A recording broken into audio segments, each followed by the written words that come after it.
I'm John Batchelor. Gordon Chang, a Forbes.com contributor, here with me, and we go immediately to Harry Kazianis. Harry is here to help us understand a new Vietnam story. Harry is the executive editor of the National Interest, as well as a senior fellow for defense policy at the Center for the National Interest. Quickly, a lesson about Vietnam. The Vietnam War, in the United States iteration, extended from the Kennedy administration through the Ford administration, then ended. There was a period, however, when after the U.S. left South Vietnam, after we bugged out of the region, China and Vietnam engaged quickly into a fierce fight that Vietnam won. Surprisingly, little bitty Vietnam, using American equipment, beat great big Maoist China. Many years later now, Maoist China, now in the hands of Xi Jinping, is aggressive in all directions, including the South China Sea, against the Vietnamese claims of sovereignty off its coast.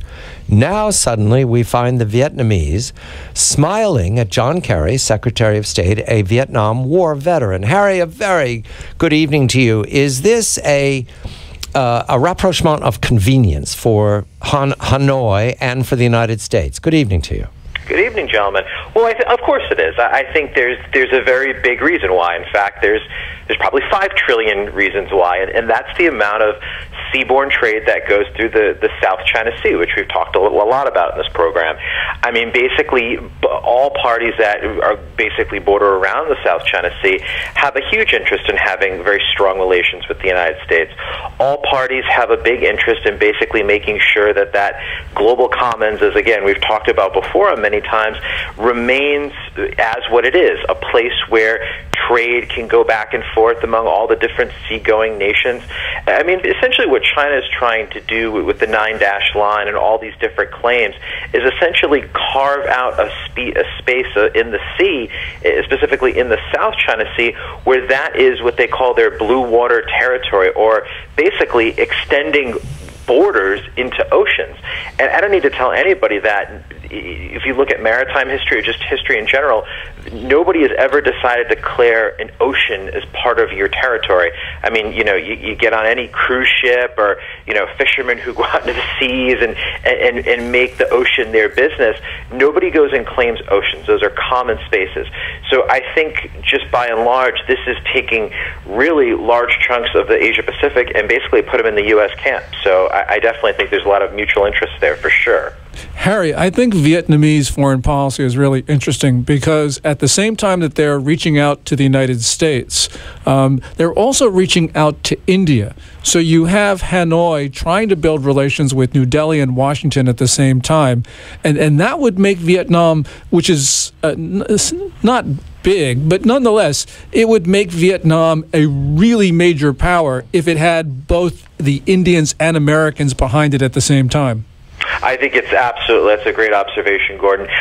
There's a lot of reports out there that as Vietnam and India are actually going to share Russian equipment, specifically the very, very popular and very, very well-built Kilo-class submarines, which are very quiet, it's actually that India is going to help train Vietnamese sailors on these boats, which was very, very interesting. I think for India, it's a smart play as well. They get closer to China's backyard and put pressure on Beijing, hopefully in a play to try and keep them as much as they can out of the in terms of the different areas that they're always constantly struggling over.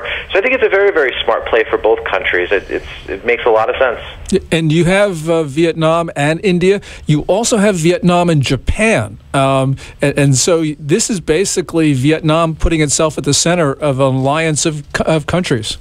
Yeah, it just makes tremendous sense for Vietnam, reaching out to the most powerful countries it can, working on different arms, and especially trade relationships as well.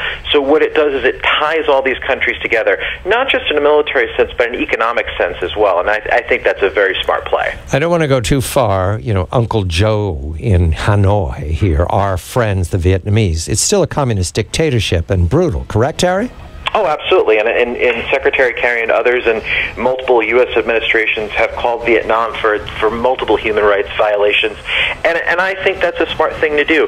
But I think the Obama administration, in a bit of realist policy, if you will, or realpolitik, is smart to make Vietnam a partner. I know there's certain arms restrictions that have been lifted, so at least in theory, the United States could sell different types of arms to Vietnam now, which I think is very, very smart. I'm sure there'll be different opportunities to cross-train with each other's militaries. So I think a lot of this makes sense for both sides. Harry Kazianis is executive editor of The National Interest. Gordon Chang, Forbes.com contributor. I'm John Batchelor.